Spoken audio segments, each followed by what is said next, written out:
ಧರ್ಮವಂದೇ ನಿತ್ಯ ಸತ್ಯಂ ನಿತ್ಯ ಸತ್ಯಂ ನಿಜ ನಿತ್ಯ ಸತ್ಯಂ.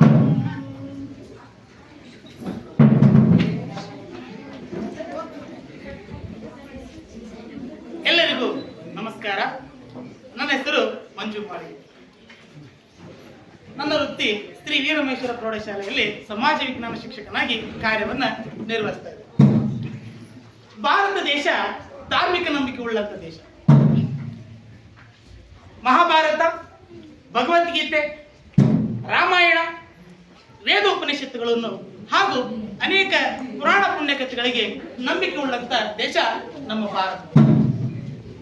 ಇಂಥ ಒಂದು ಭಾರತ ದೇಶದಲ್ಲಿ ದೇವರ ಮೇಲೆ ಅಪಾರ ನಂಬಿಕೆ ಉಳ್ಳಂತಹ ನಮ್ಮ ಭಾರತೀಯ ಜನ ಅಜ್ಞಾನದಿಂದ ನಮ್ಮ ಭಾರತೀಯ ಮಾರಿ ದೇವತೆಗಳಾದಂತಹ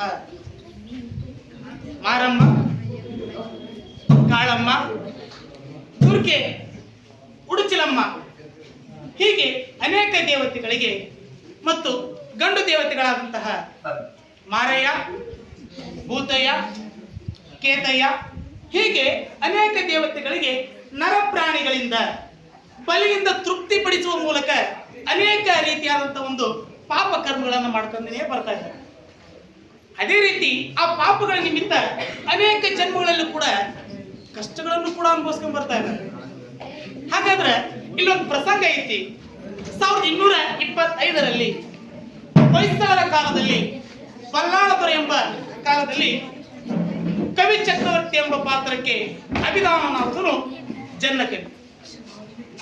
ಈ ಜನ್ನಕವಿ ಜೈನ ಧಾರ್ಮಿಕ ಕಾವ್ಯಗಳನ್ನ ಹಳೆಗನ್ನಡದಲ್ಲಿ ರಚಿಸಿದರು. ಅದುವೇ ಬಲಿಯ ನಿಂತೊಡೆ ಮುನಿವೆ.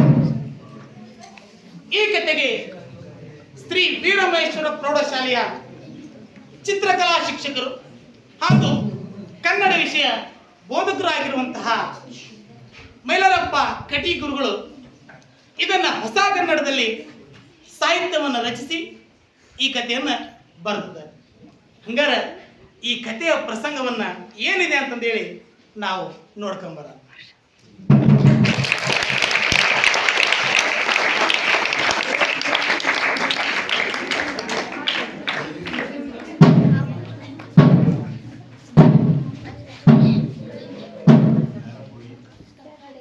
ರಾಜಪುರವೆಂಬ ಪಟ್ಟಣದ ಮಾರಿದತ್ತ ದೊರೆಯಾದ ನಾನು ನಿಮಗೆ ಆಜ್ಞಾಪಿಸುತ್ತೇನೆ. ಈ ಅಶ್ವೀಜ ಚೈತ್ರ ಋತುವಿನ ಕಾಲದಲ್ಲಿ ಪ್ರತಿ ವರ್ಷದ ಪದ್ಧತಿಯಂತೆ ಚಂಡಮಾರಿ ದೇವಿಯ ಜಾತ್ರೆಯನ್ನು ನೆರವೇರಿಸುತ್ತಿದ್ದೇವೆ. ಪ್ರಜೆಗಳೇ, ಚಂಡಮಾರಿಗೆ ಕಿಂಚಿತ್ತು ಲೋಪದೋಷವಾಗಬಾರದು. ಪೂಜೆಯಲ್ಲಿ ಏನಾದರೂ ದೋಷವಾದರೆ ನಮ್ಮ ರಾಜ್ಯಕ್ಕೆ ಕೇಡಾಗುವುದು.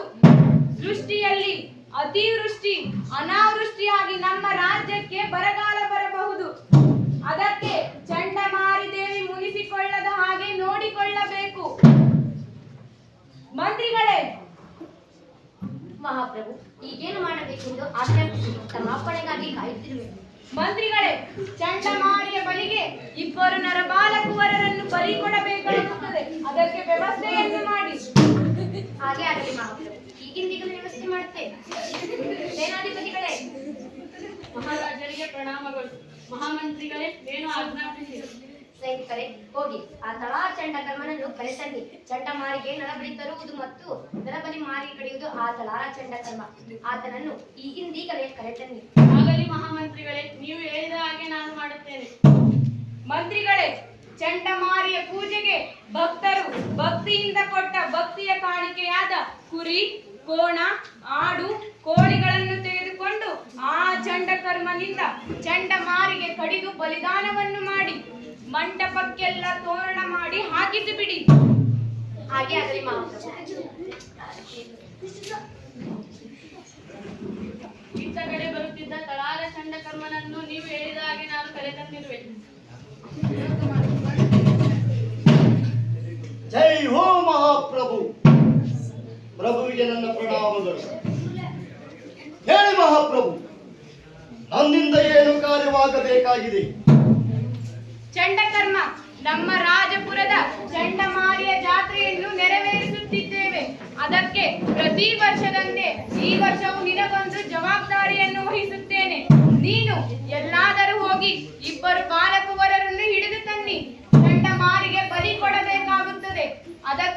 ಶುಭ ಲಕ್ಷಣವುಳ್ಳ ಸತ್ಕುಲದವರೇ ಆಗಿರಬೇಕು.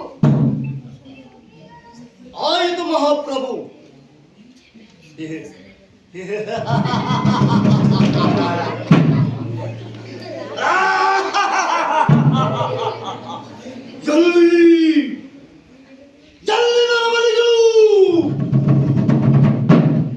ಅವತೋಳ ವಿತಳ ಸುತಳ ಪಾತೋಳದಲ್ಲಿ ಅಡಗಿದ್ದರು, ಆ ಲೋಕದಲ್ಲಿ ಅಡಗಿದ್ದರು, ಆ ಬಲಿಗಳನ್ನು ಹಿಡಿದುಕೊಂಡು ಬರುವೆ.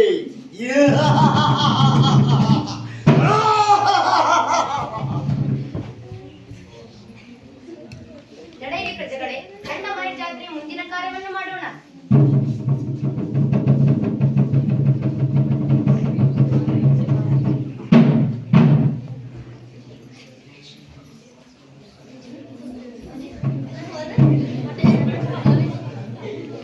ನನ್ನ ಬಾಲಕುಮಾರ ಶಿಷ್ಯರಾದ ಅಭಯಮತಿ ಮತ್ತು ಅಭಯ ರುಚಿಯರೇ, ನನ್ನಿಂದ ಎಲ್ಲಾ ಸಕಲ ಶಾಸ್ತ್ರಗಳನ್ನು ಪಡೆಯುತ್ತಿರುವಿರಿ. ಈಗ ನಿಮಗೊಂದು ಜನ್ಮ ಜನ್ಮಾಂತರದಲ್ಲಿ ಮಾಡಿದ ಪಾಪ ಪುಣ್ಯಗಳ ರಹಸ್ಯದ ಒಂದು ಕರ್ಮ ಸಿದ್ಧಾಂತವನ್ನು ಪ್ರತಿಪಾದಿಸುತ್ತೇನೆ. ಗೀತೆ? ಆಗಲಿ ಗುರುಗಳೇ, ನಿಮ್ಮ ಕರ್ಮ ಸಿದ್ಧಾಂತದ ಬೋಧನೆಯನ್ನು ಬಹುಶ್ರದ್ಧೆಯಿಂದ ಕೇಳುತ್ತೇವೆ. ಒಳ್ಳೆಯದು ಮಕ್ಕಳೇ. ವಿದ್ಯಾರ್ಥಿಗಳಿಗೆ ಜ್ಞಾನಾಭಿವೃದ್ಧಿಯಾಗಬೇಕಾದರೆ ವೇದ ಕಾಲದಿಂದಲೂ ಋಷಿಮುನಿಗಳು ಪಠಿಸುತ್ತಿರುವ ಗಾಯತ್ರಿ ಮಂತ್ರವನ್ನು ನಿಮಗೆ ಹೇಳಿಕೊಟ್ಟಿರುವೆ. ಅದನ್ನು ಈಗ ಹೇಳುವಿರಾ? ಆಗಲಿ ಗುರುಗಳೇ.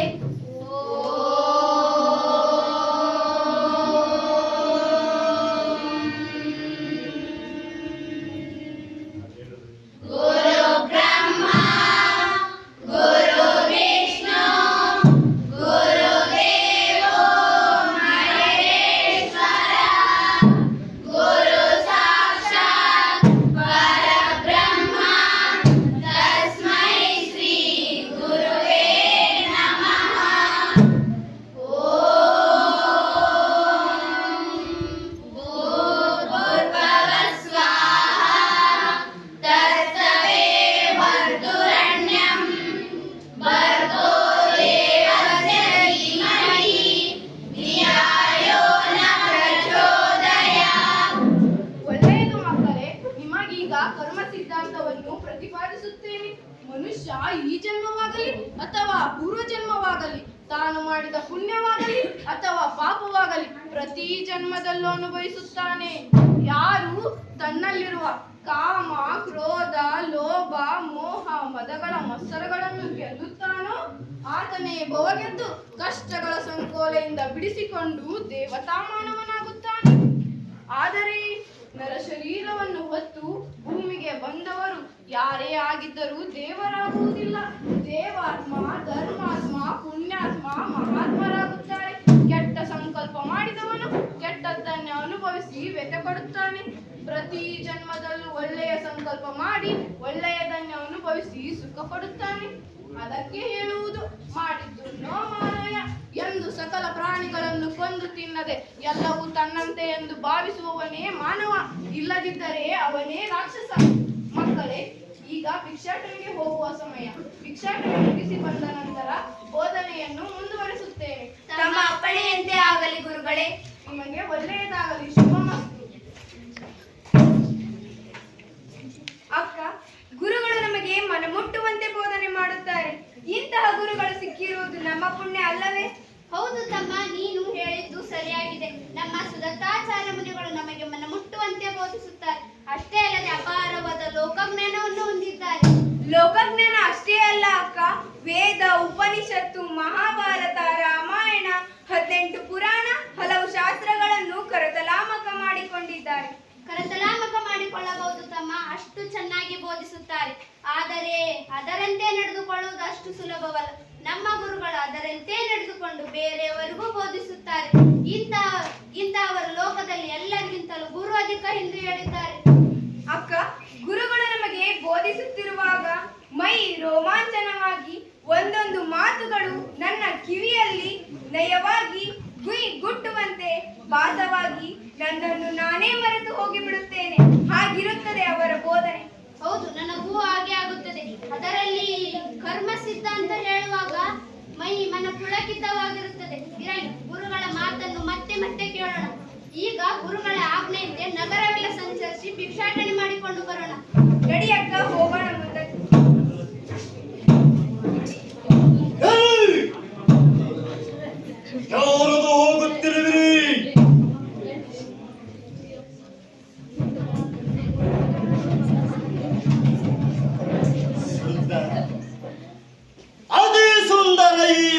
ಮಕ್ಕಳು ಕೋಮಲವಾದ ಈ ತ್ವಚೆ ಅತಿ ಸುಂದರ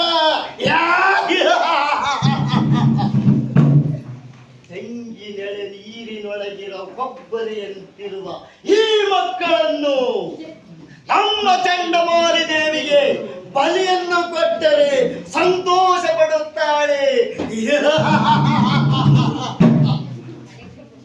ಯಾರು ಯಾರು ನೀನು? ನಮ್ಮ ಒಡೆಯ ಮಾರಿದತ್ತ ಹೇಳಿದಂತೆ ಶುಭ ಲಕ್ಷಣವುಳ್ಳ ಸತ್ಕುಲದ ಮಕ್ಕಳು ಇವರೇ ಯಾವ ಮಕ್ಕಳು. ಯಾರು ಯಾರು ನೀನು? ನಾನು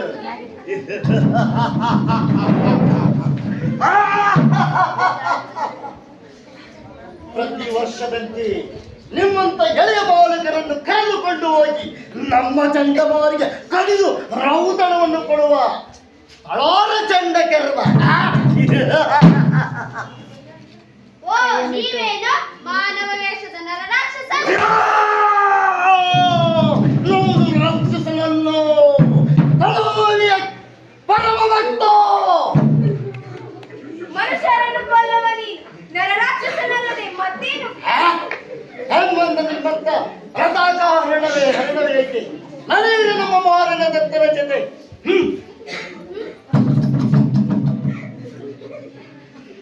ಭಯ ನನ್ನ ಕೈಗಳಿಂದಲೇ ತಪ್ಪಿಸಿಕೊಳ್ಳುತ್ತಿರುವಿರಾ? ನನ್ನ ಕೈಗಳಿಂದ ತಪ್ಪಿಸಿಕೊಳ್ಳುತ್ತಿರುವ ಎಂಥ ಧೈರ್ಯ ನಿಮ್ಮದು?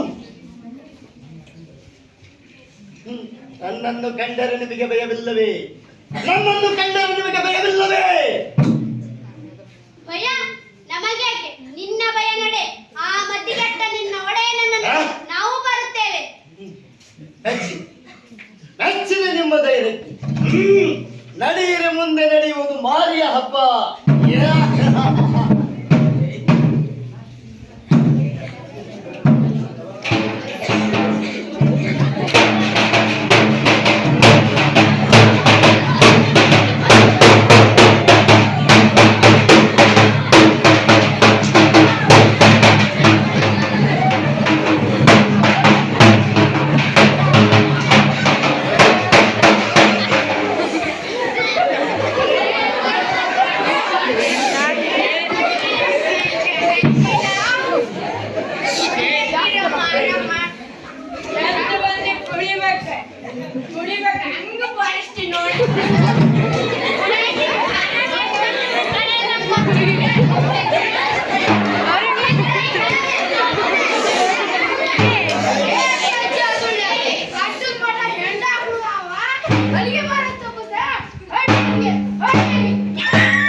ಹೇಗಿದೆ ನರಬಲಿಗಳು?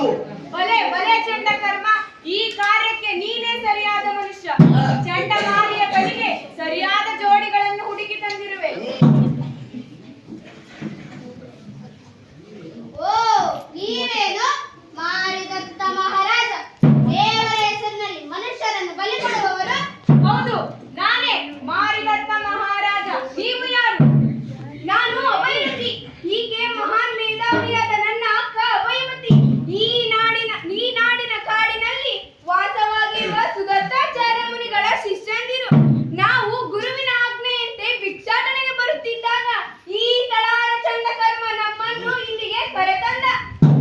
ಇರಲಿ, ನಿಮಗೆ ಇಲ್ಲಿನ ದೃಶ್ಯಗಳನ್ನು ನೋಡಿ ಭಯವಾಗುವುದಿಲ್ಲವೇ? ಭಯ ನಮಗೇಕೆ? ಒಂದು ಜನ್ಮದಲ್ಲಿ ಕೆಟ್ಟ ಸಂಕಲ್ಪ ಮಾಡಿದ ತಪ್ಪಿಗೆ ಜನ್ಮಾಂತರದಲ್ಲಿ ನಾನಾ ವಿಧದ ಪಾಪ ಕರ್ಮಗಳು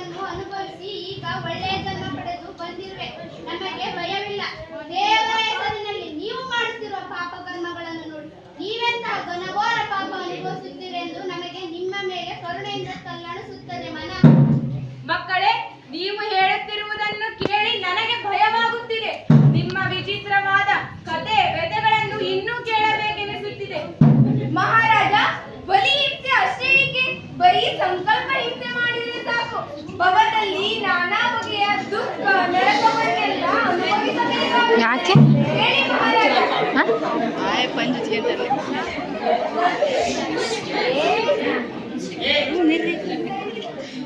ಹಿಡ್ಕೊಳೆ ಕೈ ಸುಮಾರು ವರ್ಷಗಳ ಹಿಂದೆ ಉಜ್ಜಯಿನಿ ಪಟ್ಟಣದೊಳು ಒಬ್ಬ ರಾಜಕುಮಾರನಿದ್ದ. ಅವನ ಹೆಸರು ಯಶೋಧರ. ತಂದೆ ಯಶವಂಶ, ತಾಯಿ ಚಂದ್ರಮತಿ, ಪತ್ನಿಯಾದವಳು ಅಮೃತಮತಿ. ಯಶೋಧರನ ಅತ್ಯಂತ ಸುಂದರ ಚೆಲುವ, ಅಷ್ಟೇ ಸಕಲ ವಿದ್ಯಾಪಾರಂಗತನಾಗಿದ್ದ, ಸುಸಂಸ್ಕೃತನಾಗಿದ್ದ. ಯಶೋಧರನ ಮತ್ತು ಅಮೃತಮತಿ ಇಬ್ಬರು ಬಹಳ ಅನ್ಯೋನ್ಯತೆಯಿಂದ, ಬಹಳ ಪ್ರೀತಿಯಿಂದ ಸುಖವಾಗಿ ಬಾಳ್ತಾ ಇದ್ದರು. ಆದರೆ ಒಂದು ದಿನ ಯಶೋಧರನ ಪತ್ನಿಯಾದಂತಹ ಅಮೃತಮತಿ ಮತಿಗೆಟ್ಟ ಒಬ್ಬ ಮಹಾನ್ ಕುರುಪಿಯಾದಂತಹ ಅಷ್ಟವಾಂಗ ಹೆಸರಿನ ಆನೆ ಕಾಯುವಂತಹ ಮಾವಟಿಗನ ಗಾನ ಮಾಧುರ್ಯಕ್ಕೆ ಮನಸೋತು ಪತಿಗೆ ದ್ರೋಹ ಬಗೆದು ಸರಸ ಸಲ್ಲಾಪ ಹೀನ ಕೃತ್ಯಗಳನ್ನು ಮಾಡುತ್ತಿದ್ದರು. ಒಮ್ಮೆ ಅಮೃತಮತಿಯು ಸರಸಕ್ಕೆ ಸರಿಯಾದ ಸಮಯಕ್ಕೆ ಬಾರದಿದ್ದರೆ ಮಾವಟಿಗ ಏನು ಮಾಡುತ್ತಿದ್ದಾನೆ ಅನ್ನೋದನ್ನ ನೀವೇ ನೋಡಿ. ಅಯ್ಯೋ ಅಮ್ಮ, ಈ ನೋವಿನ ಬೇಗೆಯನ್ನು ತಾಳಲಾರೆ. ಅಮೃತಮತಿ, ಅಮೃತಮತಿ, ಎಷ್ಟು ಕೂಗುತ್ತಿದ್ದರೂ ಕೇಳುತ್ತಿಲ್ಲವೇ ನಿನಗೆ? ನಿನಗಾಗಿ ಹಾಡಿ, ನಿನ್ನ ಬರುವಿಕೆಗಾಗಿ ಹಾಡಿ ಹಾಡಿ ನನ್ನ ಗಂಟಲು ಒಣಗಿ ಹೋಗಿದೆ. ಅಯ್ಯೋ, ಈ ಕೆರೆತದಲ್ಲಿ ಎಂತಹ ಸುಖವಿದೆ. ಯಾವ ಶ್ರೀಮಂತನಿಗೂ ಈ ಕೆರೆತದಲ್ಲಿರುವ ಅಷ್ಟು ಸುಖ ಸಿಗಲಾರದು. ಇಂತಹ ನೋವಿನ ಸುಖ ಅನುಭವಿಸಲು ಜನ್ಮ ಜನ್ಮಾಂತರ ಎಂತಹ ಪಾಪ ಮಾಡಿರಬೇಕು ನಾನು. ನನ್ನ ಮನ ಧರಿಸಿ ತನು ಮನ ಮೋಹಿಸಿದ ಪ್ರೇಮದ ಊರ್ವಶಿಯೇ, ಎಲ್ಲಿ ಹಾಳಾಗಿ ಹೋಗಿಗಳು ನನ್ನ ಈ ಚಳಿಯಲ್ಲಿ ಇರಿಸಿ. ಅಮೃತಮತಿ, ಅಮೃತಮತಿ, ಬಂದಿರಬೇಕಂತ ಹೊರಗಡೆ ನೀರು ಪ್ರಶಾಂತ. ಪ್ರಶಾಂತ, ತೂ ಹಾಳಾದವಳೆ. ನಿನ್ನ ಗಂಡನ ಸೇವೆ ಮಾಡುತ್ತಾ ಅರಮನೆಯಲ್ಲಿ ಕುಳಿತರೆ ನಾನು ಇಲ್ಲಿ ಆನೆ ಲದ್ದಿ ಬಾಚುತ್ತಾ ಇರಬೇಕೆ? ನನ್ನ ಸೇವೆ ಮಾಡುವವರು ಯಾರೂ ಇಲ್ಲ. ಮುನಿದುಕೊಳ್ಳಬೇಡ ಪ್ರಿಯತಮ. ನಮ್ಮಿಬ್ಬರ ಸಮಾಗಮನದ ವಿಷಯ ನನ್ನ ಗಂಡ ಯಶೋಧನಿಗೆ ತಿಳಿದಿದೆ. ಅದಕ್ಕೆ ಗಂಡನಿಗೆ ಹೆದರುದೆಯಾ? ಹೇಳು. ನನ್ನ ಗಾನ ಮಾಧುರ್ಯಕ್ಕೆ ಮನಸೋತು ಅತೀ ಪ್ರೀತಿಯಿಂದ ಮೋಹಿಸಿದೆ. ಈ ಪ್ರಿಯ ಕಣೆ ನಿನಗೆ ಕೇವಲ ನಾದನೆ. ಹೇಳು, ನಿನಗೆ ಅವನು ಬೇಕೋ ಅಥವಾ ನಾನು ಬೇಕೋ? ಮುನಿದುಕೊಳ್ಳಬೇಡ ಪ್ರಿಯತಮ. ಗಾನ ಗಂಧರ್ವ ಲೋಕದಿಂದ ನನಗಾಗಿ ಬಂದ ಹುಣ್ಣಿಮೆ ಚಂದಿರ ನೀನು. ಇರುಳೆಲ್ಲ ಹಾಡಿ ಇರುಳು ಪೂರ್ತಿ ಹುಣ್ಣಿಮೆ ಚಂದಿರನನ್ನೇ ತೋರಿಸಿದ ಪ್ರಿಯತಮ. ನನಗೆ ನಿನ್ನೆ ಬೇಕು, ನಿನ್ನ ಬಿಟ್ಟು ಇರಲಾರೆ. ಅಯ್ಯೋ, ಗಾನ ಸೂದೆ ಸುರಿಸುವ ರಸಿಕ ನೀನು, ಬಾ ನನ್ನ ಅಲಂಗಿಸಿ. ಅಯ್ಯೋ, ತಳಕು ಬಳಕಿನ ನವಿಲುಗೋಡಿನ ನವಸುಂದರಿ, ನಿನಗೆ ಈ ಕೆರದಲ್ಲಿ ಬಹಳ ಸುಖವಾಗಿದೆ. ನಿಲ್ಲು, ನಿಲ್ಲು ಅಮೃತ. ನಿನ್ನ ಗಂಡನಿಗೆ ನಮ್ಮ ಮಿಲನದ ವಿಷಯ ಹೇಗೋ ತಿಳಿದಿದೆ. ಅದಕ್ಕೆ ಅವನನ್ನು ಮುಗಿಸಿಬಿಡು. ನನ್ನನ್ನು ಅರಮನೆಗೆ ಕರೆದುಕೊಂಡು ಹೋಗು. ಆಗ ನಾನೇ ರಾಜ, ನೀನೇ ರಾಣಿ. ಹಾಗೆ ಮಾಡುವೆ ಪ್ರಿಯತಮ. ಆ ಯಶೋಧರ, ಅವನ ತಾಯಿ ಚಂದ್ರಮತಿ, ಅವನ ತಂದೆ ಯಶೋಗನನ್ನು ಈಗಲೇ ಮುಗಿಸುತ್ತೇನೆ. ಶಬಾಷ್. ಹಾಗಾದರೆ ಇನ್ನೇಕೆ ತಡಕೆಯೇ? ನಡಿ, ಆನೆ ಇರುವ ಕೊನೆಗೆ. ಹೀಗೆ ಅಮೃತಮತಿ ತನ್ನ ಗಂಡನಾದ ಯಶೋಧರನನ್ನ ಸತ್ಯಮಾವನನ್ನ ಕೊಲ್ಲಲು ಯೋಚಿಸುತ್ತಾಳೆ. ಅಲ್ಲಿ ಯಶೋಧರಮತಿ ಅಮೃತಮತಿಯ ವ್ಯಭಿಚಾರದ ಕೃತ್ಯಗಳನ್ನು ಕಂಡು ಬಹಳ ಖಿನ್ನತೆಗೊಳಗಾಗಿರುತ್ತಾಳೆ. ಮಗನ ಕೆಂಪು ಚಂದ್ರಮತಿ ದೋಷ ಪರಿಹಾರಕ್ಕಾಗಿ ಪ್ರಾಣಿ ಬಲಿ ಕೊಡಲು ಯಶೋ ಯಶೋಧನಿಗೆ ತಿಳಿಸುತ್ತಾಳೆ. ಅದಕ್ಕೆ ಒಪ್ಪದಂತ ಯಶೋಧನ ಗಂಡ ಚಂದ್ರಮತಿ ಏನು ಮಾಡುತ್ತಾಳೆ ನೋಡಿ. ಕುಮಾರ ಯಶೋಧರ, ನಿನ್ನ ಹೆಂಡತಿಯ ವ್ಯಭಿಚಾರ ಕಂಡು ನಿನ್ನ ಮನಸ್ಸಿಗೆ ನೋವನ್ನು ಮಾಡಿಕೊಂಡಿರುವೆ. ಚಿಂತಿಸಬೇಡ, ಇದಕ್ಕೆ ಏನಾದರೂ ಮಾರ್ಗವನ್ನು ಕಂಡು ಹಿಡಿಯೋಣ. ಏನು ಮಾರ್ಗ ಕಂಡು ಹಿಡಿಯುವುದು? ಅಮೃತವತಿ ಇಂಥ ಕೆಟ್ಟ ಮಾರ್ಗವನ್ನು ಹಿಡಿಯುತ್ತಾಳೆ ಎಂದು ಅಂದುಕೊಂಡಿರಲಿಲ್ಲ. ಹೋಗಿ ಹೋಗಿ ಮಹಾ ಕುರುಪಿಯಾದ ಮಾವಟಿಗನ ಪುಟ ಸೇರಿಕೊಳ್ಳುವುದೇ ನನ್ನ ಮನಸ್ಸಿಗೆ ಬಹಳ ನೋವಾಗುತ್ತದೆ. ಚಿಂತಿಸಬೇಡ ಕುಮಾರ, ಈಗ ಒಂದು ಪರಿಹಾರ ಮಾಡಲೆಂದು ನಿನ್ನನ್ನು ಇಲ್ಲಿಗೆ ಕರೆದುಕೊಂಡು ಬಂದೆ. ಈ ಮಾರಿ ದೇವಿಗೆ ನೀನು ಕೋಳಿ ಬಲಿ ಕೊಡಲು ಒಪ್ಪಲಿಲ್ಲ. ಅದಕ್ಕಾಗಿ ಹಿಟ್ಟಿನಿಂದ ತಯಾರಿಸಿದ ಕೋಳಿಯನ್ನು ತಂದಿರುವೆ. ಇದನ್ನೇ ಕೊಟ್ಟು ಮಾರಿ ದೇವಿಗೆ ಅಮ್ಮ, ಇದರಿಂದ ಸಮಸ್ಯೆ ಪರಿಹಾರವಾಗುತ್ತದೆಯೇ?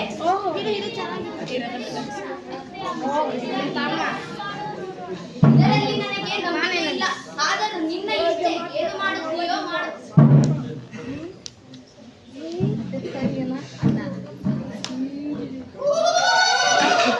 ಕುಮಾರ, ಏನಿದು ವಿಚಿತ್ರ ಧ್ವನಿ?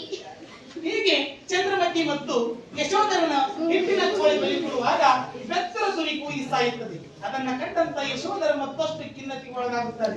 ಮುಂದೆ ಯಶೋಧರ ತನ್ನ ಮಗನ ಯಶೋಮತಿಗೆ ಪಟ್ಟ ಕಟ್ಟಿ ಕಾಡಿಗೆ ತಪ್ಪಿಸಿಕೊಂಡು ಹೋಗಲು ನಿರ್ಧರಿಸುತ್ತಾನೆ. ಅದನ್ನ ಕಂಡಂತ ಅಮೃತಮತಿ ಯಶೋಧರನಿಗೆ ಚಂದ್ರಮತಿಗೆ ವಿಷ ಕೊಟ್ಟು ಕೊಲ್ಲುತ್ತಾಳೆ. ಆದರೆ ಮುಂದೆ ಪ್ರಾಣಿಗಳನ್ನ ಕೊಲ್ಲಲು ಸಂಕಲ್ಪ ಮಾಡಿದ್ದಕ್ಕೆ ಹಲವು ಜನ್ಮಗಳಲ್ಲಿ ಪ್ರಾಣಿಯಾಗಿ ಜನಿಸಿ ಕೊನೆಗೆ ಆ ಗಂಧ ಮುನಿಯ ಉಪದೇಶದಿಂದ ಯಶೋಧಮತಿ ಅವಳಿ ಮಕ್ಕಳಾಗಿ ಅಭಯರುಚಿ ಮತ್ತು ಅಭಯಮತಿಯಾಗಿ ಜನಿಸಿ ವೃತ್ತಾಚಾರ್ಯ ಶಿಷ್ಯರಾಗಿರುತ್ತಾರೆ. ಹೀಗೆ ನಾವು ಅನೇಕ ಜನ್ಮದಲ್ಲಿ ಪ್ರಾಣಿಯಂತೆ ವರ್ತಿಸಬೇಕಾಗುತ್ತದೆ.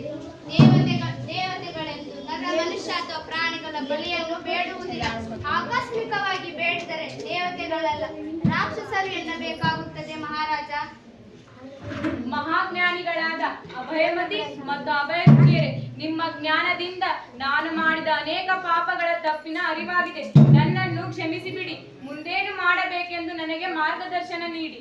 ಮಹಾರಾಜ, ನಾವು ನಿಮ್ಮನ್ನು ಕ್ಷಮಿಸಿ ಬಿಡುತ್ತೇವೆ.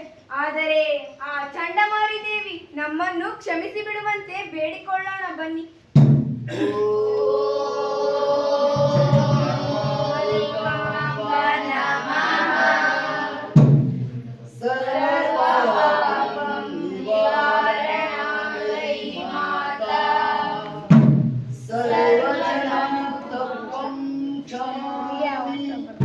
ಶುಭ ಫಲಗೈವಂ ಚಂಡಮಾರಿಕಾಂಬಾ ನಮೋ ನಮೋ ಚಂಡಮಾರಿಕಾಂಬಾ ಚಂಡಮಾರಿಕಾಂಬಾ.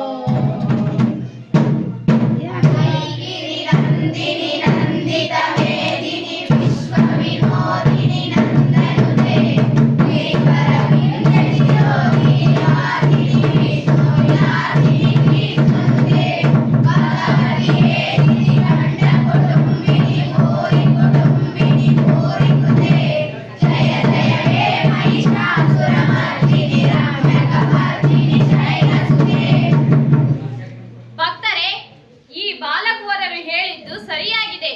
ನಾನು ಯಾವತ್ತೂ ನಿಮ್ಮನ್ನು ನರಬಲಿ ಹಾಗೂ ಪ್ರಾಣಿ ಬಲಿ, ಪಕ್ಷಿ ಬಲಿಯನ್ನು ಬೇಡಿಲ್ಲ, ಬೇಡುವುದೂ ಇಲ್ಲ. ಬಲಿಗಳಿಂದ ನಾನು ಸಂತೃಪ್ತಳಾಗುತ್ತೇನೆಂದು ನೀವು ನಂಬಿದ್ದೀರಿ. ಇದು ತಪ್ಪು. ನನಗಾಗಿಯೇ ಆಗಲಿ ಅಥವಾ ನಿಮ್ಮ ಬಾಯಿ ಚಪಲಕ್ಕಾಗಿ ಮಾಡಿದ ನರ ಮತ್ತು ಪ್ರಾಣಿ ಪಕ್ಷಿ ಕೊಲೆ ನಿಮ್ಮನ್ನು ನರಕ ರೂಪಕ್ಕೆ ಕೊಂಡೊಯ್ದು ಶಿಕ್ಷಿಸುವುದೇ ಬಿಡಲಾರದು. ನಾನು ನಿಮ್ಮನ್ನು ರಕ್ಷಿಸಲಾರೆ. ಪ್ರಾಣಿ ಹಿಂಸೆ ಮಹಾಪಾಪ. ಅಷ್ಟೇ ಅಲ್ಲ, ಕೊಲೆ ಮಾಡಬೇಕೆಂದು ಒಬ್ಬ ಸಾತ್ವಿಕನ ಮನ ನೋಯಿಸಬೇಕೆಂದು ಅವನ ಭುವಿ, ಹಣ, ಧಾನ್ಯ, ಪರಪತಿ, ಪರಸತಿಯನ್ನು ಮೋಹದಿಂದ ಪಡೆದುಕೊಳ್ಳುವ ಸಂಕಲ್ಪ ಮಾಡಿದರೆ ಸಾಕು, ಅದು ಹಿಂಸೆಯಾಗುತ್ತದೆ. ನೀವು ನಾನಾ ಕಷ್ಟಗಳನ್ನು ಅನುಭವಿಸಬೇಕಾಗುತ್ತದೆ. ಭಕ್ತರೇ, ಇನ್ನು ಮೇಲಾದರೂ ನನಗೆ ನರ, ಮನುಷ್ಯ, ಪ್ರಾಣಿ ಬಲಿ ಹಾಗೂ ಪಕ್ಷಿ ಬಲಿಯನ್ನು ಕೊಟ್ಟರೆ ನಾನು ಮುನಿದುಕೊಳ್ಳುತ್ತೇನೆ.